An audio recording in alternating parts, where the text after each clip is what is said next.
दोस्तों, आज की कहानी है ससुरारी में जीजा जी की होली। कहानी पसंद आए तो वीडियो को लाइक और सब्सक्राइब जरूर करना। होली पर सोनू व मोनू के जीजा जी पहली बार अपनी ससुराल आ रहे थे।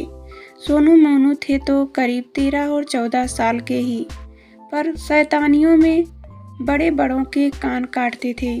दोनों ने निश्चय किया कि जीजा जी से ऐसी होली खेलनी है कि वह इसे जिंदगी भर न भूल पाए।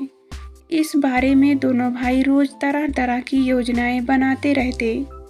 आखिर होली के 4 दिन पहले ही जीजा जी आ गए। जीजा जी ने आते ही सबको बता दिया कि उन्हें रंगों से सख्त नफरत है। वे केवल लुड़ेड़ी के दिन ही होली खेलेंगे और वह भी केवल सूखे रंगों से। सनू मोनू के पिता ने अपने लाडलों की सौतनियों को ध्यान में रखते हुए दोनों को चेतावनी दी। देखो बच्चे, तुम्हारे जीजा जी को गीला रंग पसंद नहीं है, इसलिए उन पर रंग मत डालना। नहीं डालोगे, पर अगर रंग इनके ऊपर अपने आप लग गया तो? दोनों ने एक साथ पूछा। अरे वाह, रंग अपने आप मुझ पर कैसे गिरेगा? क्या रंग कोई जादू है? जीजा जी बोले। तो ऐसा है कि सोनू कुछ बोल ही रहा था कि उसके पिताजी ने बीच में ही टोका। बस तुम लोग रंग मत डालना, रंग अपने आप लग जाए तो लगने देना, तब तुम लोगों का कोई कसूर नहीं होगा। बस तुम अपने वादे पर अटल रहना। हम वादा करते हैं कि जीजा जी पर रंग नहीं डालोगे। दोनों बोले। जीजा जी प्रसन्न हो उठे। दूसरे दिन सोनू मोनू ने जीजा जी के साथ जरा भी शरारत नहीं की। दोनों ध्यान से दिन भर जीजा जी की दिनचर्या देखते रहे तथा गुपचुप अपना कार्यक्रम उसी हिसाब से तय करते रहे। दोनों ने दिन भर कोई शैतानी नहीं की।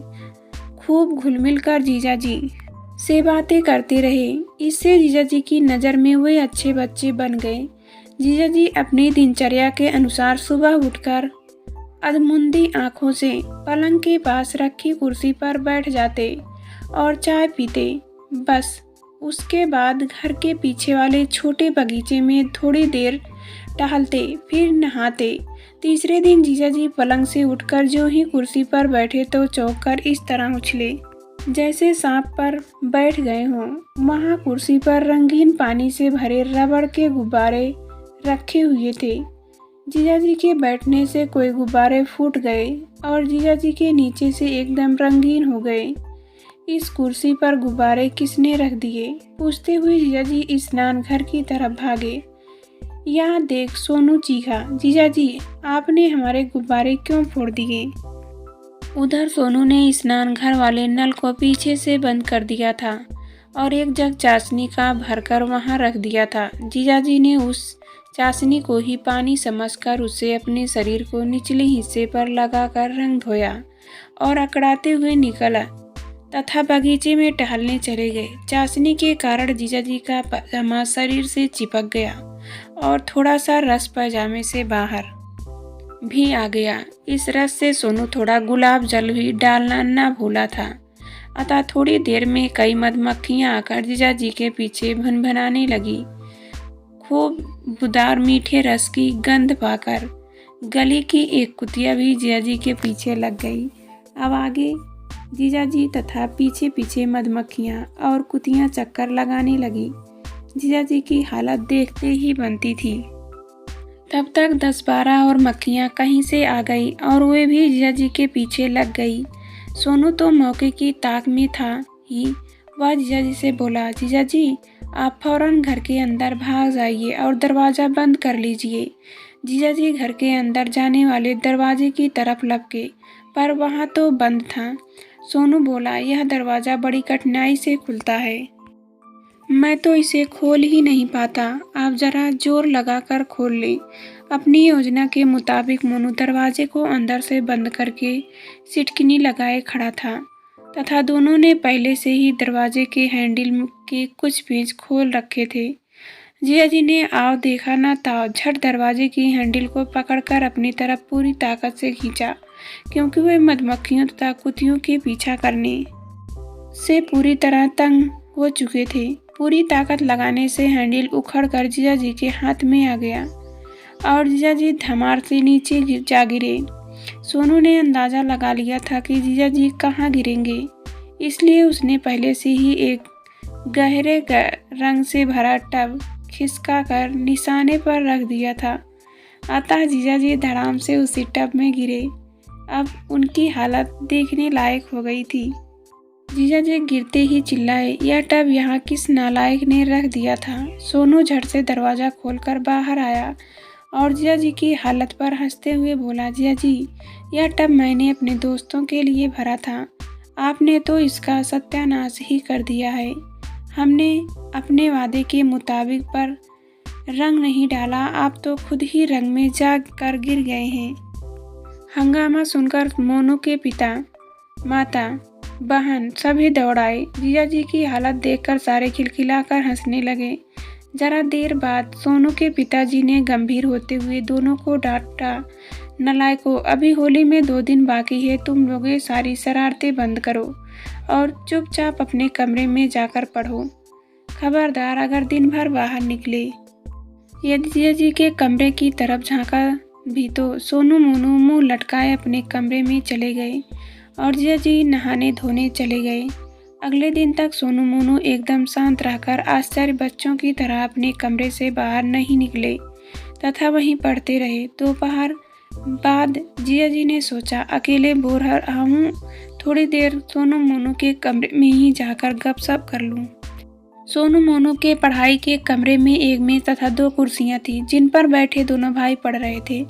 वहाँ केवल एक खाट और थी। जीजा जी गुनगुनाते हुए उनके कमरे में गए, सोनू मोनू अब तो खूब जमकर पढ़ाई कर रहे हो, कहते हुए वे मस्ती से उस खाट पर बैठे तो धड़ाम से फिर रंग से भरे टब में जा गिरे। सोनू मोनू ने यहाँ भी शैतानी की योजना बना ली थी। खाट को बीच में से काट कर चादर बिछा रखी थी तथा नीचे निशाने पर वही रंग से भरा टब रख दिया था। अरे नलायकों, तुम बाज नहीं आओगे अपनी शरारतों से, कहते हुए जीजा जी स्नान घर की तरफ भागे और दरवाजे पर फिसलकर बुरी तरह गिरे। सोनू ने एक गिलास में केले का गूदा तैयार कर रखा था। जो ही जीजा जी टब में गिरे, वह फौरन स्नान घर से बाहर फर्श पर थोड़ी दूरी पर उसे फैला आया तथा स्नान घर से करीब 6 फुट की दूरी पर एक स्टूल रख दिया, जिस पर एक थाल गुलाल से भरा था। स्नान घर की तरफ भागते जीजा जी के होश कहाँ था। जो ही वे फिसले तो गिरते गिरते उनका हाथ अपने बचाव के लिए स्टूल के पाए की तरफ गया, जिसे बदहवासी में उन्होंने पकड़ लिया। इससे स्टूल पर रखी गुलाल से भरी थाली उनके मुंह पर आ गिरी। जा जीजिए, लाल मुंह वाले बंदर बन गए, वे फिर गुस्से से चिल्लाए। सोनू के पिताजी फिर दौड़े दौड़े आए। जीजा जी की हालत देखकर उनकी भी हंसी नहीं रुक रही थी। सोनू मोनू ने सफाई दी, हमने जीजा जी पर रंग नहीं डाला है, आप खुद इनसे पूछ लो।